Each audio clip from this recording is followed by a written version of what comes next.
listening to Co-Create Your Life. In this podcast, we delve deep into the law of attraction, dispel common misconceptions, and give our listeners the tools they need to build a magical, purposeful existence in their everyday lives. Reclaim the creative power you already possess and join us at cocreationcoaching.org/create. That's cocreationcoaching.org/create. Welcome to Co-Create Your Life. This is episode 17. Start creating your vision and stop solving your problems. I am Brandon Oliveris. And I'm Christine Oliveris. And I'm Justin Williams. And today we are talking about basically this issue that I find a lot of people have when they're trying to create, when they're trying to manifest. And that is that they will focus nonstop on a problem they have in life, and they will try to bring law of attraction to bear on that problem, and it won't work. And we'll discuss why that won't work. It will never work, often make things worse. So, and what you can do about that, how to transition into actually creating a vision of what you want in life instead of trying to solve your problems. Before all that, some announcements. If you would like to see the show notes or read the transcript or leave a comment, you can go to cocreationcoaching.org/create017. And if you would like to ask a question for Co-Create Your Life, you can go to cocreationcoaching.org/ask/create. And you should, because then we can use our nifty little sound effect. That's our new favorite. We're using it all the time now. So please ask questions. We're going to use our sound effect. We're going to use it for everything. That's the only reason. That's the only reason. Yeah, we're going to use it for We don't everything. care about your questions. That's right. We just want to use the sound effect. Just the sound effect. What's that, Justin? So just the sound effect. Just the sound effect. That's it. Yeah, that's really what we want. You could just play it anytime you want. That's true, but I want a reason to use it. Yeah. It feels more powerful when you have a reason to use it. That's true. See, if it's random, that doesn't mean anything. No. So seriously, ask a question, and we'll be happy to answer. And we'll get to play our sound effect. So, all right. So again, today we're talking about creating your vision and not solving your problems. And this is a big one, and this really came to my attention. I realized, thank goodness I do keep notes of things I want to discuss eventually, because sometimes I forget about topics I want to discuss. I'm trying to think about the topic I want to discuss today, and I'm going back through my notes, and I found this. And I remember we had a discussion about this several weeks ago in one of the support calls. Don't even ask me which one, as I do not remember, and I probably won't find it. But we're having a discussion about the necessity of not focusing on trying to solve your problems, but on instead focusing on creating a vision, because someone was having an issue and she was trying to see it as a problem that needed to be fixed, as, you know, instead of actually creating something entirely new, you know. And we were talking about, you know, as long as you define your reality in terms of what you want to get rid of, it's not going to work. So, and I said I wanted to write a blog post or do a podcast about that eventually. And so that's what we're doing today.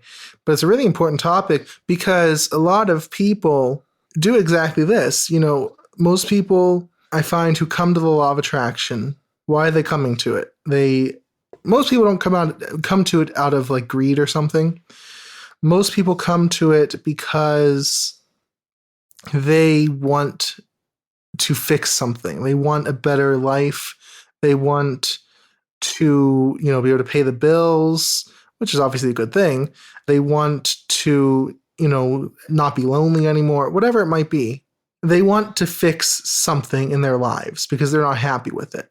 And so they come to it and they visualize and they affirm and they create vision boards and they do all the stuff they have to do. But in the back of their minds, constantly, it's this focus on, I just want to get out of the situation.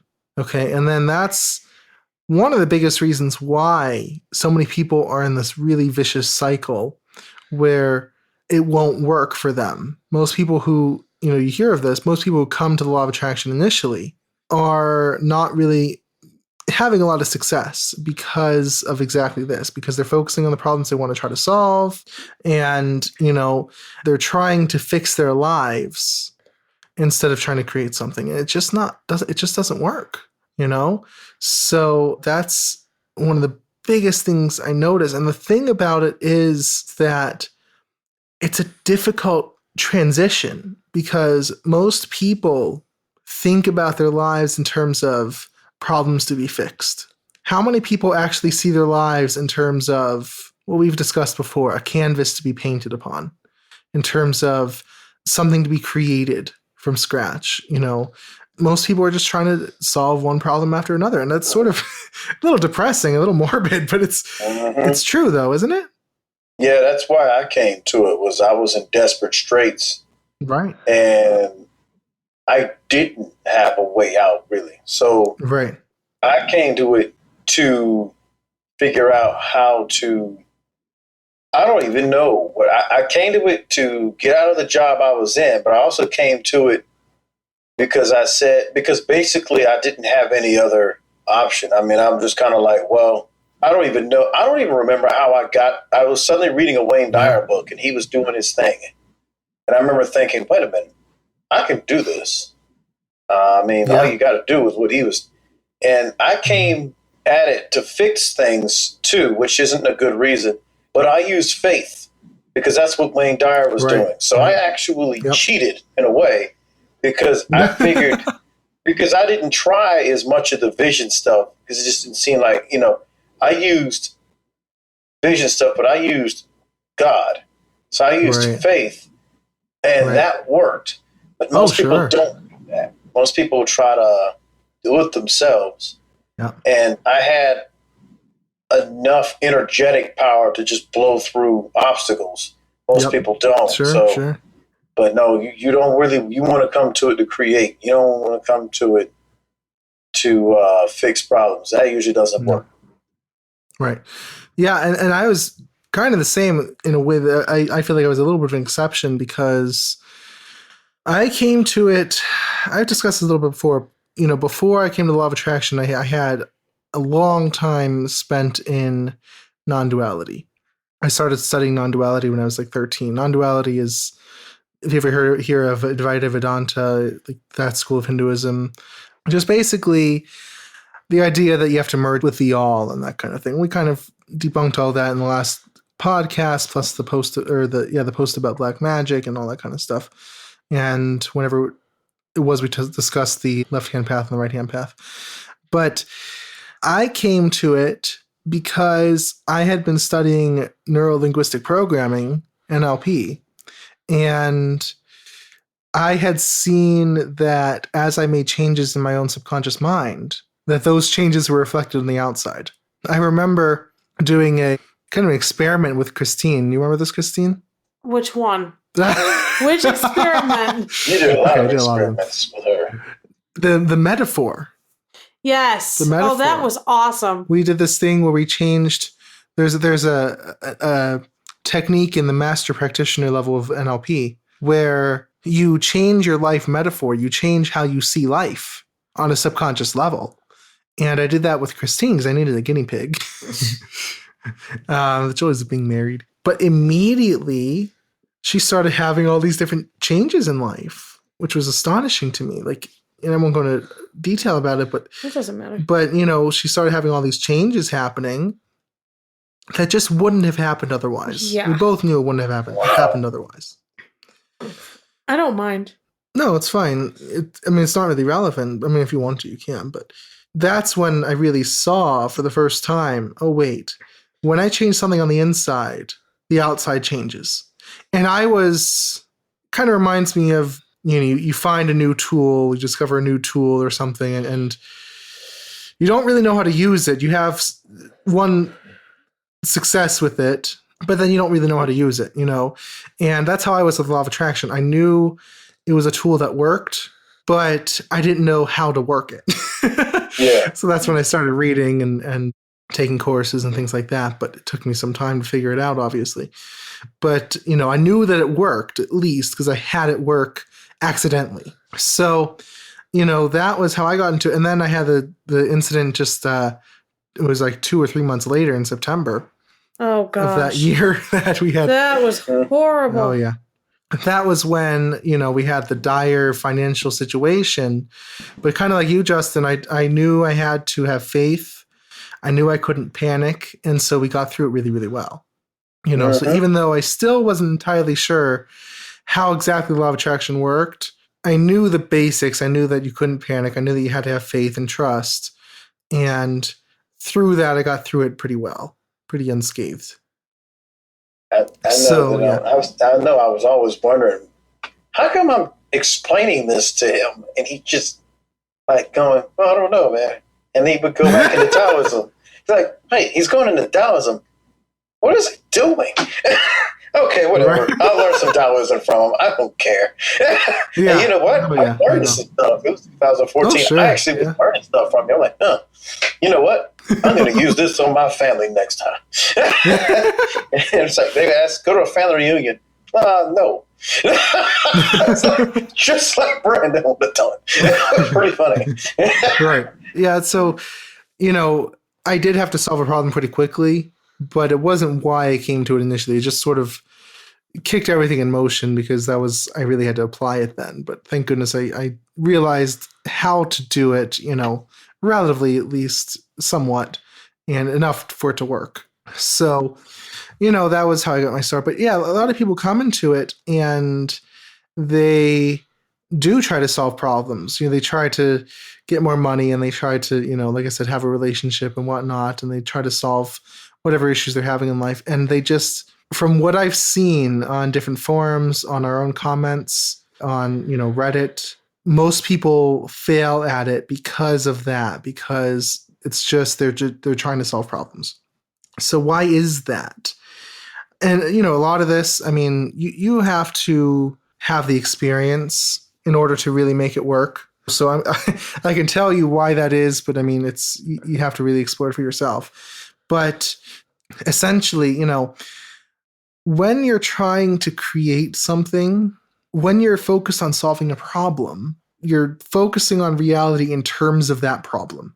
It's kind of like Einstein saying that you can't solve a problem in the same level of consciousness that it was created, right?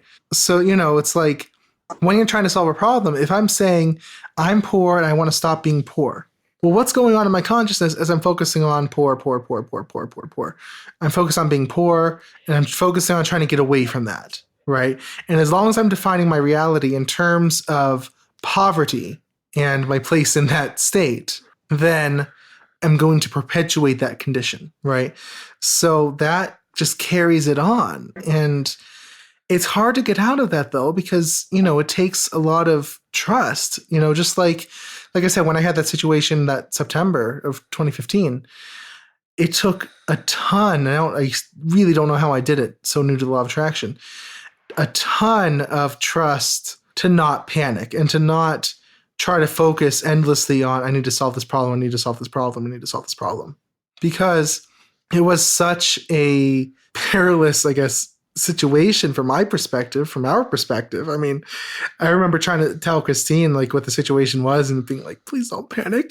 Because I don't have it in me not to, I don't have it in me to try to help you and then to not panic myself, but we managed it somehow and it worked. But a lot of people don't do that. They focus on the problem. So I'll get questions a lot of times from someone who will say, well, what do I do until I create this thing, because I need things right now. I need things to happen right now. And I say, as long as you're focused on making things happen right now, on trying to get out of your current situation right now, you just don't have the ability to change it.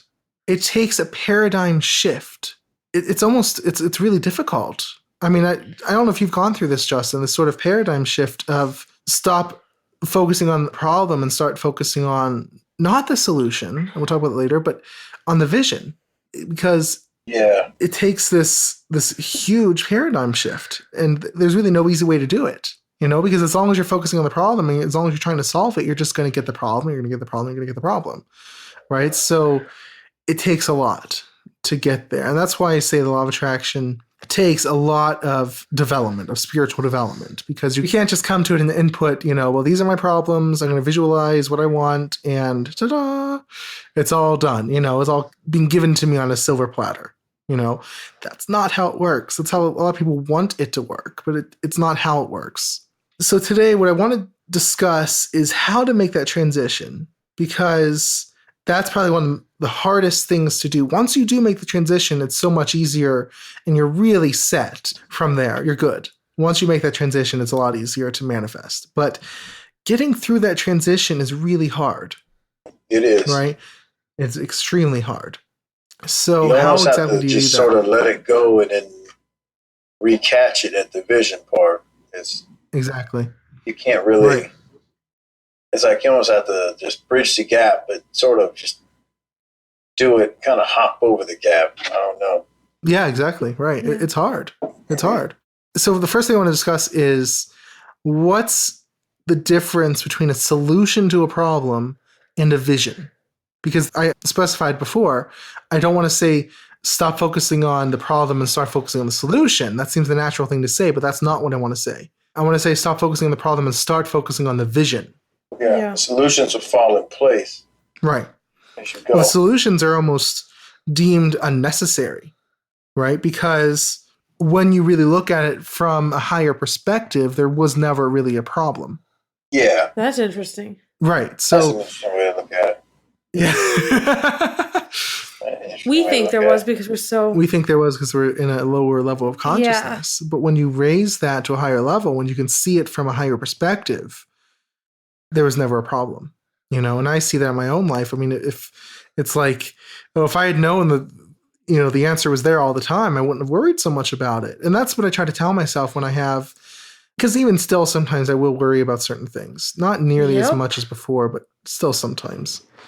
But I'll try to tell myself, every time I've worried about this in the past, the solution's always been there. It's always resolved itself. So I'm just going to cut out a step and stop worrying right now. Because it doesn't do us any good. It doesn't do any good, no. Because, as you said, we don't know, and it's like God or whatever it is knows everything. Right. So why should we worry about something so insignificant? Right. So the reason that I say not to focus on a solution, this is what I'm trying to say, don't solve your problems, is because the solution to a problem contains within itself... the vision. No, contains within itself the problem. That's true. How can I speak about solving my money problem without speaking of my money problem? That's true. Right?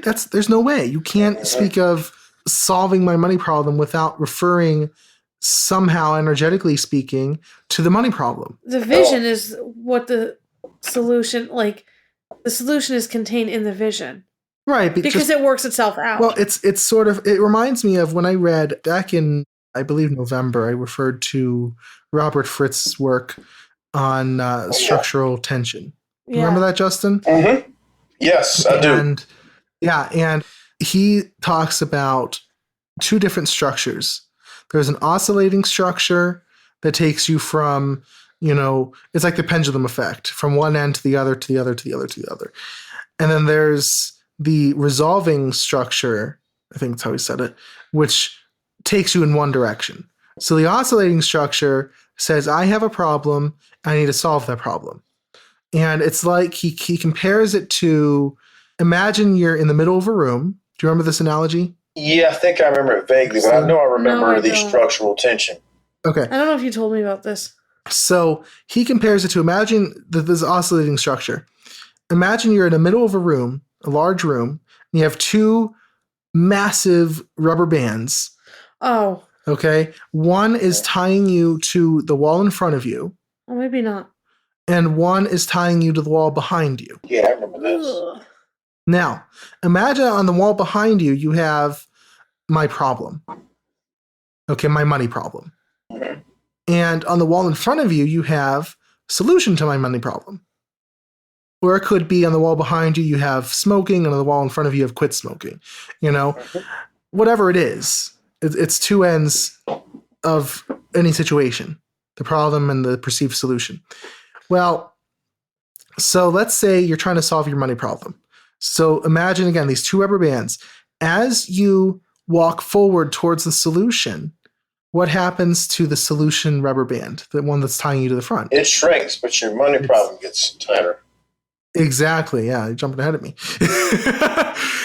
The solution rubber band gets looser. It doesn't have as much tension because you're going towards what it's tying you to, right? But the one that's tying you to the wall behind you It's stretching. is getting tighter and tighter and tighter and tighter and tighter. And eventually, It'll break. well, okay, we're assuming these are unbreakable rubber bands.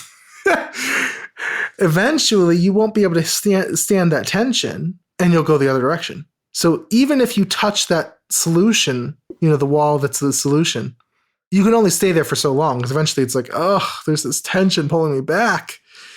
And then you'll want to resolve that tension. So you go the other direction towards the problem. So this is why like people who try to solve their money problems, they'll get a big windfall and then they spend it all and they have the problem again. This is the oscillating structure. Yeah. So then they'll go towards the problem wall. But what happens when they go towards the problem wall? Oh, now it's relieved because, now I'm comfortable again because I'm in my old situation. But now I want to solve it again. And the more I approach the problem, the more I want to solve it, and the more I want to solve it, and the more I want to solve it. So no matter which wall you're headed towards, You're doomed. you're always going to have some tension. Or you're doomed. No, I'm just. Well, yeah, pretty much. So no matter what's going on, you're going to have tension. He says you can't solve the problem because solving the problem contains within itself the problem. It has this oscillating structure. You can't solve it. And that sounds really like, oh, what am I supposed to do then? Just deal with it the rest of my life? But that's not it. You transcend the whole structure. You don't even pay any attention to it anymore. Okay, and I'll tell you basically how to do this. Instead, you create a vision. I want to be abundant. I want to be abundant doesn't contain any problems in it. What happens as I approach abundance? It feels better and it feels better and it feels better. Does anything pull me back? No, because I don't have a problem. Does that make sense? Say I choose abundance or I am abundant or something like that. Yeah. Right, well, yeah. My vision is abundance. My vision is wealth. My vision is abundance. There you go. Abundance. And you get a vision that looks and feels and sounds like abundance. Yep. That's it. Yep. So that's, as you approach your vision, there's nothing pulling you back because you've created a resolving structure that is going to take you to abundance. So that the closer you get to that abundance, the less tension there is. And there's nothing that's going to pull you back the other direction. That's really the whole secret of this whole thing. So that's why I'm saying you don't want to focus on solving the problem, because as long as you're trying to solve the problem, you're in the problem framework. You're in the problem paradigm, right? You just can't do it. As long as you're saying, how can I stop being poor? How can I get more money? Because even if I say, how can I get more money, usually contained in the subtext of that is because I don't have enough of it. I don't have enough. Right? I don't have enough money. What do I do? I want more of it. Say, hey, I'm prosperous. Exactly, right. So that's what we'll talk about soon. But right now I'm trying to, trying to explain why don't you want to focus on solving the problem? Because solving the problem is just going to contain the problem itself. And it's just not going to work. Okay? You can't speak of the problem, or you can't speak of the solution to the problem without speaking of the problem implicitly, right? So that's what the thing is. So you have to stop that problem consciousness. You have to find a way to stop seeing it as a problem and to start creating a vision. Okay? So that's really the thing that we're trying to tackle. How do you make that transition? How do you transition from the problem consciousness to, I suppose you could call, the creative consciousness, the creation consciousness? Yeah, that's the hard part, because people, I know people that are so ingrained in the problem that don't know, if they say, I choose whatever, and they don't even believe it. No, right. I'll be honest, there's no clear-cut answer. There's no... there's no 3-step technique and you're done. And, these are just tips. I mean, there's not much specifically I can give you because it's just really based on each situation. really what I'm aiming at is that you have a basic understanding of what the structures are so that you can see them in your own life and that you can change them. I use faith. That's a tough way to go, but it worked. Sure. But faith is the best. But that's hard when you're first starting out because you don't have anything to base it on. And blind faith is the easiest faith to crumble, isn't it? Oh, yeah. Because maybe it is. Go ahead. No, it is, except since I kind of just had no choice and just was listening to Wayne Dyer, reading him and going, okay, this has to work. Sure. I just went with it. Well, you can have a certain amount, and I did too. You can have a certain amount of beginner's luck. It's because you succeed because your subconscious mind hasn't realized that you could, that what's going on. It doesn't realize you could fail at this yet. Yeah. Eventually, it'll figure out ways, but you have a bit of beginner's luck. Everyone says they come to it, and maybe they have one big success, like, oh, I did this. I got this big thing. But then when they start really applying it in earnest, it all crumbles because they really don't know what they're doing. It's just in the excitement of the moment, they applied it and just happened to get what they wanted. But then they try to repeat that, and it's not working. So it can happen. There's a bit of beginner's luck in this, I think, and that's what happened to both of us. Because even after that incident in September, where I did succeed, I succeeded just enough, where I was making things work just enough, but it was a tight few months. I'll say that. It was a tight few months. And I remember being frustrated. Like, I just want to get out of the situation. It's so frustrating. And obviously, the more I said that, the more I couldn't get out of it. Yeah, oh yeah. So that's really what it's all about. I remember in the class, in our Art of Reality Creation 2.0 class, we were discussing this with let's say you want to start a business and you leave your job. Right. And that's sort of what this is. Oh, I don't like my job. So you leave it and you try to start your own business, and then you utterly fail at it because you just don't have those structures in place. I won't give away too much goods in the class, but that's what can happen a lot here because you're trying to solve a problem. You're going to create more of it. So that leads me to really the first way that you can make this shift is, how can I put it? To really just put up with it for a while, I guess. To really do whatever unmagical actions, or whatever non-magical sounds better. Non-magical. To really just do whatever non-magical actions you have to make it work in the short term. You keep that job. You don't go quitting and starting your business, because you just don't have the trust. You know your limit. I've compared this before to like lifting weights. You don't go and lift a 200-pound weight before you can't even lift a 20-pound unless weight. You want to throw your back out. Right. So you do what you have to do sometimes to bridge that gap. It's not super exciting. It's not, but sometimes that's what you have to do. If you're really, really stuck deep in a problem consciousness, sometimes you do what you have to do for a while until you can create the vision, to give yourself some breathing room. And that itself in a way is magic, because it's, to me, all action is magic. So even if, it's not your highest joy for a while, it's not great, it's not super blissful or anything, but it's a lot easier than trying to, quit the job and start your own business and take that drastic path where you're like, oh, I'm just going to create everything I need, that'll end in failure.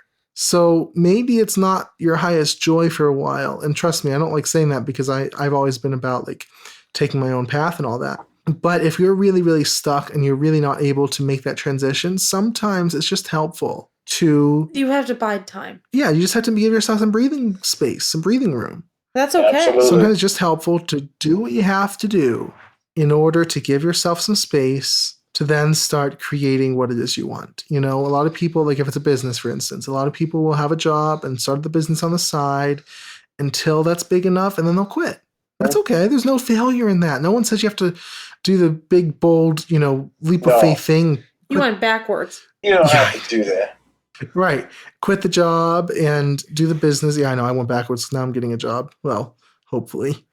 But it's one I enjoy, though. It's not like one I hate or anything. But it's not really work to you. I don't mean really. I don't mean that derogatorily. No, I mean because if you love what you're doing, it's not work. Exactly right. So sometimes you just got to do what you got to do. And I know it's very non-law of attraction-esque or, non-magical, but it really is because you have to build a subconscious structure. Right. You give yourself some space. And it's the magic you have at your disposal right now. That's kind of what I say.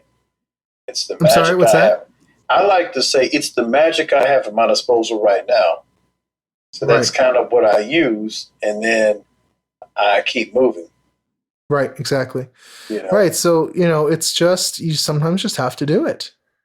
Sometimes you just got to do it, there's no way around it, and that's not a bad thing. You don't have to feel guilty about that or ashamed of that or anything like that. It's just sometimes you just have to do it, and that's okay. So that's really the first way, because as you do that, as you just do what you have to do, you'll give yourself that space, and then you can start creating your vision. But in that time when you're doing that, you can't sit there and say, I hate that I have to do this. I hate this job. I hate this situation, blah, blah, blah, blah. You just say, you know what? This is a temporary situation. I'm actually using it as a creator, as a stopgap solution, so that I can have room to actually create, and I don't have to be pressured, because I guarantee if you go out and take that leap of faith, you're going to have tons more pressure, and you're going to be a lot more likely to fail. And it's a lot easier to create when you have a job you don't really like that all that much than it is when you're homeless, or when you don't know how you're going to cover the electric bill, or whatever. When you're not having electric to use the internet, or gas to heat your house, or cook with, that's a lot more stressful than just putting up with a job you don't like. Then you've got to create electricity. Create electricity. And you got to create a way to actually use electricity and eat. So now, right. Now you're using your actual manifesting power on stuff that you absolutely need. Exactly. That is a lot harder than just, okay, I'm just going to stay here for a while and do what I have to do, and that's okay. You know what I mean? That's perfectly fine. But don't fight against it. Don't hate it. Don't do all that kind of stuff to it. Just do what you have to do. Use it as a creator. Right. And that's fine.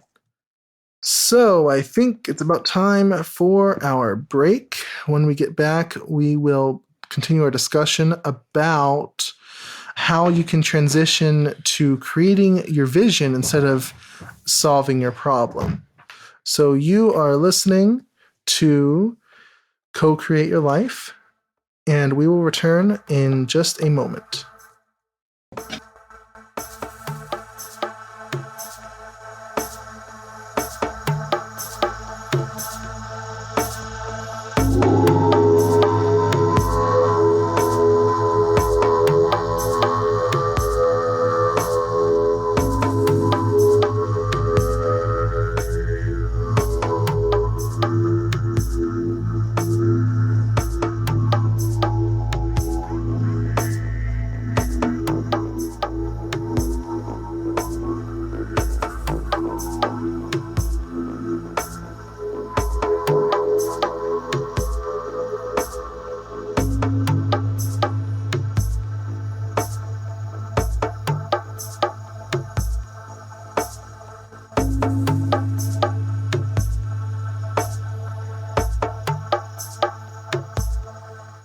All right, welcome back to Co-Create Your Life. Again, we are discussing how to start creating your vision instead of solving your problems. So, once again, before the break, we were talking about, sometimes you just got to do what you got to do, right? And that's okay. So that was our first way of doing this. And that's, sometimes the non-magical approach. You don't want to, sometimes you just have to do it. You don't want to underestimate that kind of thing that you have to do sometimes. But, obviously, that's a kind of a last resort. You don't want to have to do that unless you really, really have to, obviously, So we want to try to point out some other ways of making that paradigm shift without having to kind of use that temporary solution. Again, it's there if you need it, but ideally, you don't want to have to do that, right? So it's not extremely pleasant. I remember when I've talked before about my internship, the infamous internship of 2014. I think, yeah. That was a bad experience. I think it was 14. But, sometimes it's not worth it. I mean, you just have to You just have to gauge that for yourself, right? Yes. So, but you weren't doing anything either. Right. So what else can you do though? One big thing that I've used myself is just asking the question, what is it I want to create? Okay. Yeah. So really, meditation is a great tool for this because it helps you to take a higher perspective of everything going on. That's right. But try to just see your situation from an objective, unbiased perspective and ask yourself, okay, I've been focusing on the problem, but what is it I want to create? Because what do I want to fix and what do I want to create are two totally different energies. So everyone listening, I want you to think of a problem that you have that you've been trying to fix with the law of attraction or with magic or whatnot. And ask yourself, first of all, what is it I want to fix? And feel that. Feel the feelings associated with that. And then ask yourself, what is it in this situation I want to create? Do you see the difference? Yeah. Mm-hmm. If you could keep your attention focused on the latter and rarely, if never, focused on the former, you would make that shift. Yes. Questions are very powerful things because they elicit answers from the subconscious mind. And it's really great to do them in meditation. Right, exactly. If I really say, what do I do that in meditation? Sorry about that. Go ahead. Yeah, no, of course. Definitely in meditation because it helps you to have that unbiased perspective. Yeah. But it doesn't have to be anything formal. We'll just take a few deep breaths and just go within and just to tap into your feelings, to your body, to your own consciousness and do that. But if I say, what do I want to fix? What do I want to solve? It's a lot more work. It just feels bad. It just doesn't feel good. In my subconscious mind, again, anytime you ask a question, it will come up with answers. I promise you. So when you do that, it'll say, I'll find some stuff. Yeah. You want problems to fix? Yeah. I'll give you problems to fix. But, if instead you say, what is it I want to create? At first, you might have no idea. I've asked people this before and they're like, I don't know. Well, you know what? The life of a creator is sort of difficult. You have to figure that out. Yep. What is it you want to create? Because until you answer that question, I can't help you. Nothing can help you. And no one can answer that question for you. Because if they do, then it's not your creation. It's their creation. They can help you uncover it, but they can't answer that question for you. Yep. So that's a very powerful question. What is it in this situation that I want to create in my life? And a feeling will be associated with that. An answer as well, But the subconscious mind communicates in feelings. Okay, so you'll always get a feeling with it. If it's a neutral answer, you just feel like, okay, there's an answer, but it's not the subconscious. It's just the ego answering, just your conscious mind answering. But if you really go deep and you ask yourself, what is it truly I want to create? What would bring me joy in life? It'll tell you. So, and it knows the difference because if you try to create the solution to that problem you're trying to fix, you're not going to feel great about it. It's just not going to feel that great. But, and you're going to perpetuate the problem, as we said earlier. But if you focus on what do I want to create, then you will really have the feeling of that. You'll have the energy of it. I used to call it the vibrational signature of that. And that will change your inner landscape, change your subjective universe, which will also change the objective universe, right? So that's a really powerful question. Keep asking yourself that, especially when you lose sight of what it is you want to create, because it's really easy, isn't it? It's really easy to lose sight of what it is you want to create, to lose sight of that vision that you have. We get caught up in those pesky little problems, so it's just really difficult to keep an eye on what it is we want to create. But that can be a really powerful technique if you apply that. And if you keep asking yourself that question, then you'll keep turning your attention to that. And, we know focus is one of the three forces of energy, basically. Yeah. And so when you focus, you pour more energy into that. You increase the momentum. We talked about all that stuff in a recent blog post, how to speed up the manifestation process. And it grows. When you focus on what you want to create, that part grows, and that's what you want to grow.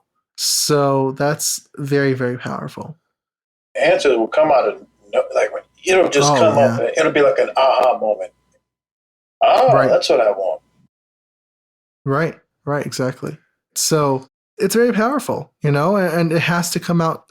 Don't force it. Don't rush it. Don't, you might not get it right away, because how often do people think of that question? How often, And that brings me to another point. I want to say, when we recently had a discussion about this, but magic or the law of attraction or whatever you want to call it, your vision is not just about getting stuff. It's true. Yep. Right? No. It's not. It's an outward thing. That's great for a while. Okay, one thing after another, fine, whatever. I'm not saying that's wrong. What I'm trying to say is, because we had a discussion with someone who said, that the path of just getting stuff will get old after a while and you have to turn to non-duality or whatever. And that's not even close to what I'm talking about here. I'm not talking about the path of getting stuff. It's so much deeper than that. And I know those who come to the law of attraction kind of come to it in that sense, but I've been striving since the beginning to get you to see a deeper sense of all of this. And that's why, a lot of why I created the order for those who really do want to go a lot deeper with all this, and keep this stuff for those who are still sort of exploring all that. But, it's not just about getting things, because I'll tell you exactly what I said in the comment. Basically, we have tons of consumers, and I mean consumers by, those who basically buy things, tons of consumers in our society. This is a consumer-oriented culture, is it not? Oh, gosh. Right? Look at Christmas. Yes. I mean, Christmas, all the retailers are like, they're always excited because all the sales go up and everyone's fighting over the best toys for their children and whatnot. And 2 months before Christmas. Right. Oh, some stores don't even make. Oh, sorry. Go ahead. Even like September. Yeah. Even September it starts. Yeah. It's sick. Right. What were we going to say, Justin? Well, some stores don't even make their actual yearly annual quotas until the holiday season. Till the holiday season's over, yeah. Yeah. Because they want that. They want that, that profit from the Christmas season, the holiday season. They don't even make the quota until they plan not to make it until then they do. So, we have a consumer-based culture, society, and that's not what we're about here. It's not just about, how can you get that next iPhone or that computer or that car or that house? And I'm not demonizing that in a certain context. But what I'm saying is that most consumers are defined exactly by that. They're consumers. They're mindless. Yeah. What I called them in the comment was mindless drones, because their focus is consuming. Their focus is buy, fill this void that just begs to always have more and more and more with more and more stuff. You have people who have mounting credit card debt because they just need to buy more things. They need the status symbol. They need all the best things for their kids or for their families or for themselves. They need the best house, the best car, whatnot. I'm not, again, demonizing that act in itself, because I also like nice things, I mean, a lot of us do. That's perfectly fine. What I'm demonizing is the mindlessness behind it. Yeah, and that's all people care about. Right. I want the next iPhone. Once this one isn't good enough, not even if it's broken. Right. When it gets old, I need the next one. And they're so, as you said, mindless. They're not even happy. Right, exactly. They're not spiritual. Right. So, again, I'm not saying don't want things. I want to separate that out. I'm not saying don't want things. I mean, heck, we're in a law of attraction podcast here. And, me, my focus is getting results. If you don't get results, then what's the point? Want them for the right reasons. But what I'm really railing against here is the mindlessness of it. And what I'm saying is magic or the law of attraction or whatnot is not about getting stuff, period. Just getting stuff, just for the sake of getting stuff. Yeah. Right? It's not about consuming. It's not about easier ways to consume. No. You know, because we don't honestly need easier ways. I know, you can go to Amazon and buy stuff within 5 minutes. Right. And, so that's not what this is about. That's not how to get that car you really, really want just because, oh, how awesome would it be to get that car? There are other places for that. And I'm not saying, again, you can't get a car or a house or whatever it is you want. Yeah, you can get whatever you want. Right. What I'm saying is it's not about that. That won't do it in the end. That won't do it. We're made for deeper things. We're made to be spiritual. Right. So that's what I'm saying. So, it's the mindlessness that I have a problem with, the perpetual need for more and more stuff. So when people come to the law of attraction, sometimes it's like, okay, either, again, I want to solve a problem, or I just want a way to get that awesome car. That's but true. When you say, well, you kind of have to develop spiritually, it's like, forget that. That wasn't in the advertising. I just want the car. Just want the car. Just give me the darn car. That's what I'm trying to say. It's not just the stuff for the sake of the stuff. It's going to take development. It sort of has this built-in safeguard mechanism, because in order to use the power, you kind of have to respect the power, to a certain extent. And I've discussed that before also. But so what is it? When I say create a vision of what you want, yes, that might include nice new things. And, I can think of tons of things that would be awesome to have, and, goals that I would set in the future. Oh, yeah. Of course. And I have goals right now that I'm working towards. But what I mean by vision is, what is this all about? Look at your life overall. What are you doing? What is it you want your life to be? If your life were a work of art, what would it look like? What would it sound like if it were like a piece of music? Like, my metaphor I changed in my NLP practice was that, what was it? Life is like a symphony or an orchestra or something. I don't remember which one it was. I think a symphony. I think you said symphony. Yeah. But, it's all these parts melding together and sounding really beautiful, and all these, disparate parts, but really mixing together. That was my metaphor.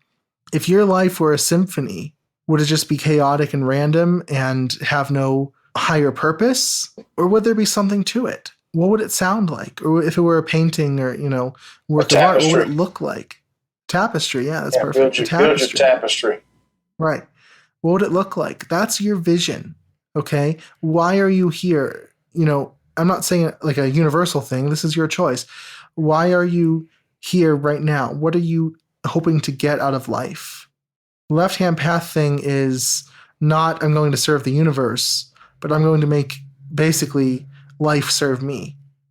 But what is it you want it to do? It's not this just egoic, oh, well, I just want all this stuff.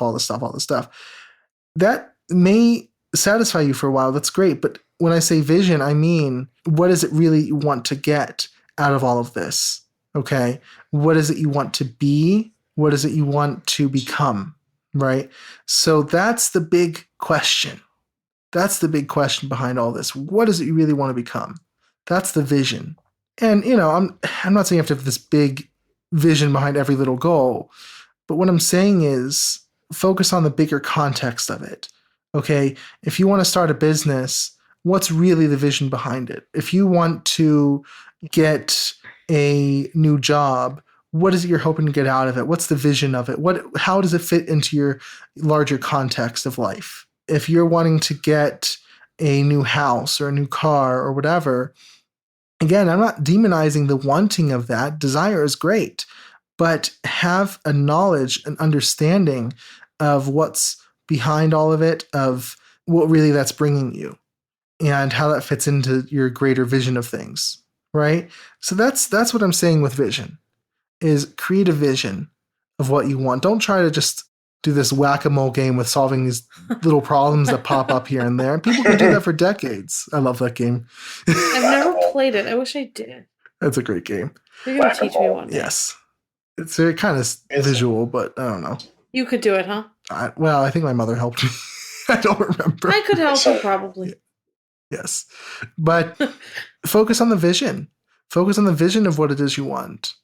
So that's really what it is. Focus on what you want to create. And then from there you can, you have a lot more power to actually bring it into being. That's what it is. Go back and listen to the Unseen World podcast. It was episode 6 with self-deification. That's really what it is to be self-deified, to be a god of your own reality. It's not just, oh yeah, I can set my vision on a card, I can get a car. Well, great for you. But no, what it is I know who I am. I know what I'm doing. I know what I want out of life, and I'm getting that both materially and spiritually and emotionally and mentally on every level. And I have full control. You're making your reality serve you. Exactly. That's left-hand path. Mm-hmm. That's left-hand path right there. That's what it's about. It reminds me, and I was asking Christine if I should go here or not. So as I've been working on the Order of the Black Flame, I've been, a few weeks ago, I read this. Justin, did you get to read the Diabolicon yet? No, I forgot about it. I mean, you reminded me. Tell me if you have trouble reading it. It's a great little booklet, I guess, document. But it's 19 pages. But, that's like the central. I have everyone who joins the order read that document and write a response to it. Because when I read it, even though I know it's mythological, even though I know it's, it was written by a human. It was written by Michael Aquino. Well, who else would it be written by? Well, because people haven't heard of it. So. Oh, well, you said a human. Well, because what I'm saying is, it feels, I don't know. There's something when I read it, I was just struck for some reason by the vision of it.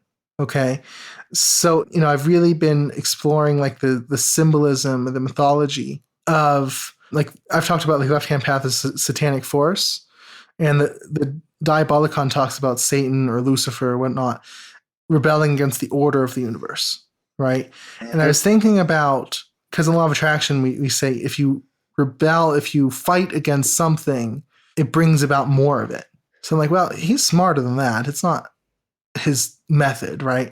His opposition is in creating a vision that is different from what is, and enforcing and imposing that vision upon what is, right? That's what magic is. So it's not that he fought against the current way of things because that would just make them stronger. He said, forget this, I'm going out and creating my own way of things. And, that's what Satan is all about to me, right? And you read it with me, Christine. Yeah, of course. Right, and you see what I'm saying? Yeah, yep. He's like, to heck with this. Right. I'm going to do my own thing. Do my own thing. So it's, yes, like the word Satan means adversary, right? And yes, that's true in the sense that he is going to go against what things are, but he's not going to be in the weak position of, I hate how things are. What am I going to do? No, there's so much more power there than that. So that's the symbol that kind of inspires me, because when you are creating a vision, that's exactly what you're doing. You're seeing, here's what life is now, but that's not what I want. Now, me saying that's not what I want is not me saying I want to fix a problem. It's saying I have a different vision for this. It's empowerment. Right. Yeah. So then I don't fight it. I say, this doesn't define me. I have more power than this. I have power to impose my will. And so I go off and create a vision different than what is, different than the objective universe, different than the order of things. And not only do I create that vision, but it's not good enough for me to keep that vision inside myself. That's why I say we want results. It's only enough when that vision is created on the outside. Right. Because I have brought my will to bear upon the universe. That's the left-hand path. Okay? That is self-deification. You could even say, in a way, I said this before, satanic, because it's that rebellion, it's that imposition of will. I'm going to say what is in my reality, right? So that reminds me of that, because it's empowering, because You are deciding for yourself what's going to be in your reality. You're not just, okay, well, the universe is this, so whatever, this is how things are. It's sort of it reminds me, as I say, like what is, it reminds me of the direct opposite of, Byron Katie. Byron Katie, her, Christine. Of course. Oh, yeah. Of course. Yeah. Oh, yeah. Her thing is about accepting what is and loving what is and just being happy with what is and not wanting anything else than what is. That's so disempowering. Right. And which is why I never liked it. Right. And I'm saying... Yeah, I didn't study her much. I just remember the questions that you asked with her a little bit. Right. And when I'm saying, her technique is really useful for challenging your own views of things, but then you have to go beyond it because, just to say I'm just going to love what is and everything is perfect as it is, no, that's not how it is. Not for me anyway. And not for people who are listening to this, I think, who want to create something new. Right? What you're saying basically is what life has given me is not good enough, which is fine. Yeah. I'm going to rebel against that in a way. I'm going to decide this is what I want to create. Again, not this is what I want to change or fix or whatnot, but this other thing is what I want to create. Totally out of context of what's here right now. Okay? So it doesn't matter what's here right now because this is what I'm deciding I want to create. And that is creating a vision. Okay? So that kind of reminds me of that. And that's, I think, a really good symbol of how it all works. Yeah, I agree. Awesome. Yeah, you just find a way. Yeah, you just create it. Just, I always imagine it like just the ball's in your hands and you got to do something with it. So. Right, exactly. So, yeah. That's kind of, along the way you'll get support because you're creating something. So the universe will throw you some bones to help you out, but you have to be moving forward into your vision. Exactly. So yeah, that's what it is. So like I said, don't focus on trying to solve the problem. Focus on creating the vision and really keep your focus there. And really, one last thing, what it is all about is caring more about your subjective universe, caring more for your vision than for current reality. And when I say that, now a lot of people take this too far and say... Don't take this the wrong way. Yeah. A lot of people will take this too far and say, well, basically lie to yourself. Just pretend that current reality doesn't exist. That doesn't do it because that doesn't set up the tension you need. You have to say, yes, that's what's here right now. But I don't care about that. What I care about is this is what I want to happen. And therefore, this is what's going to happen. This is what I'm going to create. But you don't lie to yourself and say, yeah, actually, I'm abundant right now. No, you're not. You do that when you're doing your techniques like journaling and whatnot. But in your everyday life, you don't say, yeah, this is what's going on. I'm actually abundant right now, or I'm actually in a happy relationship. Well, I am. But if you're not, then, I'm actually dating someone right now. I'm actually, I already have the new car I want, or I already have the new house I want or whatnot. Don't lie to yourself, but care more for your subjective universe. Care more for what it is you want to create than for what's actually already existing. Pay attention to both, recognize both, but care more for what it is you want to create. That is how you bring your vision into reality, because it doesn't matter, so what that right now you're struggling, or so what that right now you're alone or whatnot, whatever. None of that matters because this is what the vision is that you have. You can't be swayed from that. And the more you're not swayed from that, the quicker it'll happen. I like that. The more you stick to that vision, no matter what the outside reality has to say about it. That's why the satanic imagery really speaks to me. It's the rebellion. I'm not going to pay attention to what outside reality has to say. I'm going to stick to the vision of what I want to create and stick with it until it happens, because it will happen. And so that is really, again, the more you do that, the faster it'll happen. It reminds me of the Bible story in the New Testament where, and I can't remember exactly the details of it, but it's where there was a Samaritan woman that needed healing from something. I can't remember what it was. And Jesus kept saying, but not even the dogs or something. Oh, yeah. What is it? Like, not even the dogs are treated. I don't remember what it is. Like, well, because the Samaritans weren't seen as very well by the Jews. And the woman said, "What? Even the dogs get the scraps that are on the floor that are left over." And he kept testing her like that because she wanted healing more than she wanted. He tried testing her. Right. Yeah. Is this what you really want? Are you sure? Are you sure? Yeah. I remember that story. And I wish I remembered it. Maybe you could put a reference in the. Yeah. But it's just that's what it reminds me of. Right. Yeah. You have to stick to that vision, and that's what artists do. That's what creators of all sorts do. Inventors, artists, musicians, any creative type will stick to that vision no matter what current reality is saying. I mean, they'll use current reality, they'll recognize it, they'll take its feedback to know where they are in respect to it. That's why it's important. Yeah. But you don't take its opinion. No. You don't believe in current reality. Yes, you say, okay, I want to make, let's say, $40,000 a year. Right now I'm making $30,000 a year.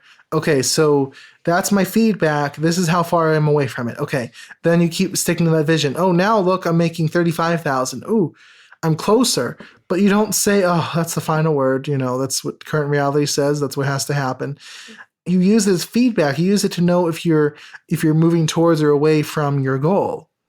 So in that way, you have to be honest with yourself. As I always say, don't sugarcoat current reality, but you don't believe in it. You don't believe that this is the final say or that this is how things are and that's just how it is. You keep sticking to that vision. Yep.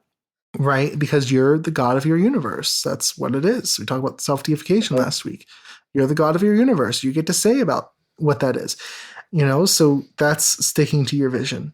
And one final thing, when I wanted to mention, when I say about creating that vision, that's more than just getting stuff. I'm not saying that because any God cares about that or anything like, that's a right-hand path idea. What I'm saying is from the left-hand path perspective, from a self-deified perspective, you are so much more than just a consumer of things.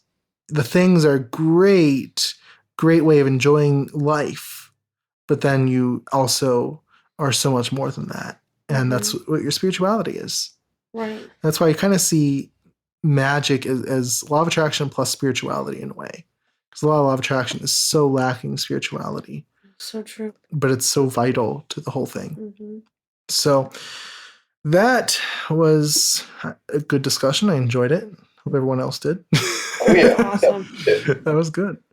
But once again, if you would like to see the show notes for this episode or read the transcript or leave a comment, you can go to cocreationcoaching.org/create017.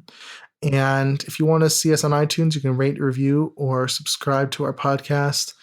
You can go to cocreationcoaching.org/create-iTunes, and that will take you to that page on iTunes to do that. So with all that, I hope that everyone has a wonderful weekend. And I am Brandon Oliveris. And I'm Christine Oliveris. I'm Justin Williams. And anything is possible.